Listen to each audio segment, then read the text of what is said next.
assunto no último sábado e a gente continua falando sobre isso aqui agora. Afinal, o tema é importante. A entrada da escola, que é um desafio para todos os envolvidos, em especial para a criança com alergia alimentar. Então, para a gente falar um pouquinho sobre este assunto, sobre este momento, a gente conversa agora com a alergologista e imunologista pediátrica, doutora Jéssica Luna, que dá dicas de como as famílias podem agir no processo de inclusão e interação dos pequenos na escola, porque realmente é um momento que causa muita aflição nos pais, né, doutora? Seja bem-vinda aqui no Câmera Mais também. Olá, bom dia a todos. Pois é, esse é um momento bem complicado, né? Dos pais de lidar com esse momento da criança sair de casa, do seu cuidado, da sua proteção ali e ingressar na escola. Um ambiente novo e que eles não sabem como é que vai ser a aceitação dessa criança e como que vão lidar com esse problema de saúde que a criança tem, né? Essa alergia alimentar. O que é a alergia alimentar, doutora? E há grupos de alimentos que acometem mais as crianças?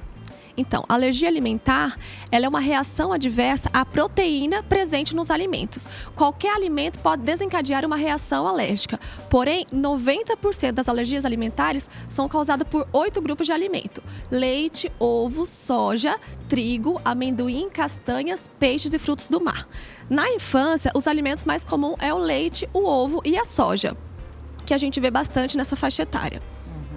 Para a gente entender um pouquinho, então, sobre as reações, a gente tem aí os principais sintomas de alergia alimentar: a coceira e vermelhidão na pele, placas avermelhadas e inchadas na pele, um inchaço nos lábios, língua, orelhas ou olhos, aftas, nariz entupido e escorrendo, sensação de desconforto na garganta, falta de ar e dificuldade em respirar, dor abdominal e excesso de gases, vômito, diarreia ou prisão de ventre, ardor e queimação ao evacuar. Então, são 3 grupos de sintomas, né, doutora? Eles vão passando por manifestações da pele, para problemas respiratórios e problemas digestivos, é mais ou menos isso? Isso.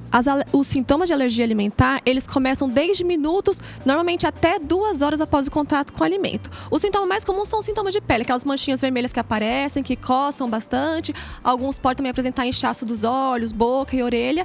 E em outros casos, um pouquinho mais grave, evolui com sintomas gastrointestinais e respiratórios, que vão desde sintomas nasais, um espirro, até a questão da falta de ar, de aperto no peito, né, que são sintomas mais graves. Em alguns casos, a gente chama até de anafilaxia, quando envolve 2 órgãos, por exemplo, pele e trato gastrointestinal ou pele e respiratório. E aí sim, esse quadro que a gente chama de anafilaxia é um quadro grave, até com risco de vida, e essa criança deve ser imediatamente tratada para não ter risco de evoluir para alguma coisa pior.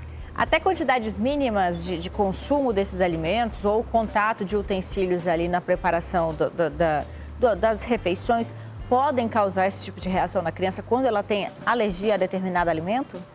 Sim, Renata, a alergia alimentar não tem a ver com a quantidade do alimento que é ingerido, e sim a presença da proteína que a criança é alérgica. Então, às vezes, quantidades mínimas que tem no alimento pode desencadear uma reação, inclusive uma reação grave. Então, aquela história de que um pouquinho não faz mal, na verdade é um mito. Um pouquinho pode fazer mal, sim, e até muito mal para a criança que é alérgica àquele alimento. Como que a escola deve receber esse tipo de criança, doutora? Como que a escola deve estar preparada para isso? Isso, esse também é um momento bem complicado, né? Principalmente para os pais, o momento do ingresso na escola. O ideal é que todas as escolas tenham todas as orientações, estejam preparadas para receber essa criança. A gente tem uma lei já desde 2014 que indica que todas as escolas públicas devem ter uma alimentação especial para essas crianças, adequada de acordo com a sua restrição alimentar que ela tem, para que ela não tenha risco de ter algum tipo de reação ao entrar em contato com esse alimento. Então, porque o tratamento da alergia alimentar é o quê? Evitar o contato com o alimento. Então, tem que ter todo um cuidado para essa criança não tenha risco de se expor a esse alimento e ter alguma reação alérgica. Mas o que a escola vai fazer, doutora? Vai isolar essa criança, por exemplo, no momento do lanche? Vai evitar falar sobre o assunto com os coleguinhas? O que a escola na prática faz?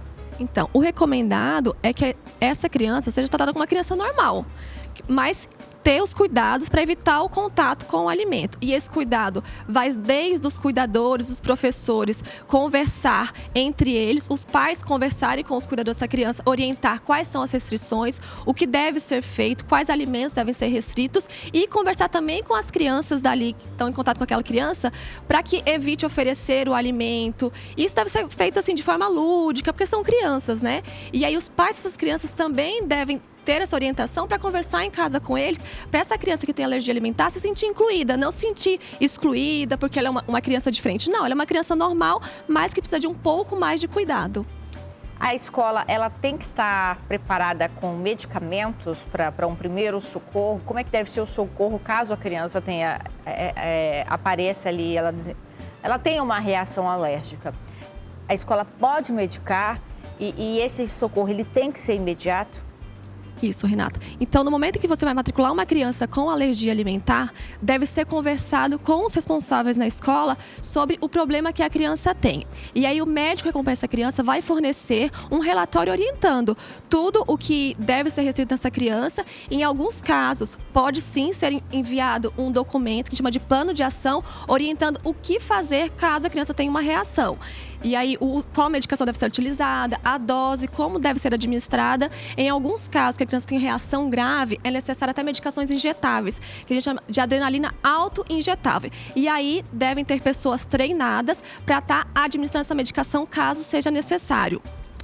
E aí, tanto esse plano de ação quanto as medicações deve estar em lugar de fácil acesso, porque a gente não sabe quando vai correr um acidente, a criança ter contato com o alimento. Então, deve ser de fácil acesso para que seja imediatamente medicada e, assim, avisar os pais e procurar atendimento médico logo em seguida. Na própria ficha da criança deve conter esse tipo Sim, de deve ter uma ficha, né, com todas as orientações. É um documento fornecido de fácil acesso para caso ocorra alguma coisa, o que deve ser feito com essa criança. E aí, as pessoas que trabalham ali devem estar treinadas para agir imediatamente. E esse é o maior medo da escola, né? O que fazer caso a criança tenha uma reação? Então, tudo deve ser orientado para que isso seja feito da melhor forma possível para não ter risco para essa criança. E aquelas crianças que, de repente, a família não sabe que ela tem um tipo de alergia alimentar, que ainda não há um diagnóstico, o que a escola deve fazer e como que é esse diagnóstico normalmente sobre a alergia alimentar? Então, normalmente, os sintomas de alergias alimentares costumam começar bem cedo, quando a criança ainda é bebezinha. Mas tem casos que a criança não é diagnosticada e aí quando vai para a escola, às vezes tem contato com algum alimento novo e pode reagir. Isso deve ser informado inicialmente aos pais, que devem procurar atendimento médico especializado para o correto diagnóstico. O diagnóstico é feito pela história clínica, então pelos sintomas que a criança tem. Existem exames também para confirmar esses casos. E o tratamento é basicamente o quê? A exclusão daquele alimento e todos os derivados. Quando a gente fala, por exemplo, alergia à proteína do leite de vaca, não é só o leite, é tudo que contém leite deve ser excluído da dieta dessa criança, né? Então tem que ter todo esse cuidado. Essa criança carrega essas alergias alimentares pela vida toda, doutora? Ou em algum determinado momento da vida ela deixa de ser alérgica? Então, as alergias alimentares que começam da infância, que a gente falou mais como é o leite, o ovo, a soja, são alimentos que a criança começa a tolerar em algum momento da sua vida. A gente vê que essa idade varia bastante. Até alguns anos atrás, era entre 3 e 5 anos, a criança já estava tolerando muito bem o alimento. Hoje em dia, a gente está vendo crianças já com 10, 12 anos que ainda não toleram o alimento. Por isso que é tão importante o acompanhamento dessa criança. Porque a gente sabe que em algum momento ela vai tolerar, vai voltar a aceitar o alimento. E isso deve ser feito de forma progressiva e o especialista vai decidir qual o melhor momento para introduzir o alimento para essa criança. Muito bom, te agradeço a sua participação, viu, doutora? Realmente foi um bate-papo bastante construtivo no último sábado e agora complementando aqui no nosso Câmera Mais. Obrigada, viu? Eu que agradeço o convite e estamos à disposição para o que precisarem. Inclusive, você que quiser acompanhar o trabalho da doutora Jéssica Luna, pode acompanhar o perfil dela no Instagram, é doutora Jéssica Luna, para você tirar outras dúvidas, acompanhar aí o bate-papo, qualquer tipo de informação que ela transmite a vocês. Esse programa está disponível no nosso canal no YouTube, o canal SIC TV, lá na playlist do Viver Bem. Já temos este tema disponibilizado para você de casa que quiser multiplicar, compartilhar com alguém o assunto. Espero que vocês de casa tenham gostado e, claro, semana que vem a gente volta com um novo tema aqui no Viver Bem.